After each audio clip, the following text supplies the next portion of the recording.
So MAGA Republicans are once again upset with Hillary Clinton, this time because she said that the cult members needed to be deprogrammed.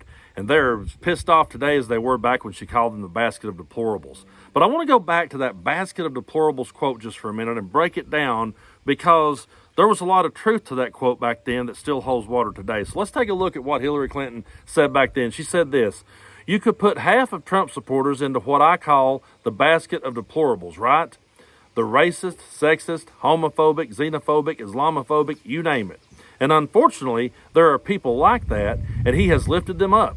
He has given voice to their websites that used to only have 11,000 people, now they have 11 million. He tweets and retweets offensive, hateful, mean-spirited rhetoric. Now, some of these folks are irredeemable, but thankfully, they're not America." Where did she get that wrong? I remember when she said it, and I remember saying, where did she get that wrong? Why is anyone mad at her? He did absolutely that. He lifted up those kind of people. He gave those kind of people a voice. And he continues to do so to this day. Not once has he ever called them out. He's just doubled down even harder. He's quadrupled down at this point. And he's embraced them to where he's saying out loud, yeah, I'm a nationalist. That's not a bad word. That's what I am. And everyone's going right along with it.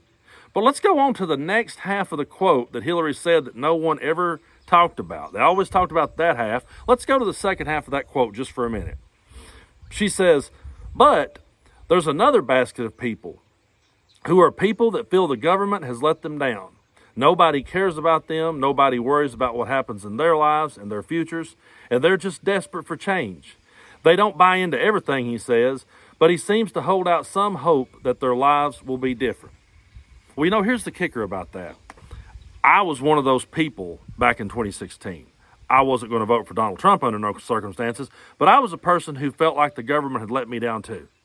I was a person who felt like that the government didn't give a rat's ass about me either. That's why for years leading up to that election, I was on the Bernie Sanders bandwagon. I wanted to see Bernie as president because I felt the same way. The only difference is I couldn't get behind Trump because I saw him empowering those kind of people, and that was a deal breaker for me. There was no way that I could get behind a man who empowered racism, who empowered sexism, who empowered xenophobia, Islamophobia, transphobia. I couldn't get behind that. That was the deal breaker for me. So she's right when she says that there were people back then that just wanted to, burn the whole thing to the ground. They were upset at the government. But those people back then, they did not care that he empowered those kind of people. They gave him a pass for that. And they're still giving him a pass today. Now, a lot of people probably have jumped off the Trump bandwagon. There's a lot of people that's probably given up. But if you're still hanging on today, if you're still hanging on to that, and you're still saying, but I'm not racist, you proved to us a long time ago that you do not care that he empowers those kind of people. And another thing is, you will not call it out. For everybody that loves to jump into my comment sections and say, you called us a racist, I've never heard any of those people one time call out racism.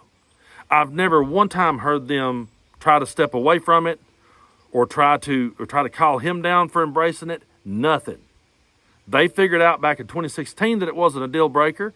It wasn't a deal breaker in 2020, and it's still not a deal breaker to this day. So, they need to be deprogrammed.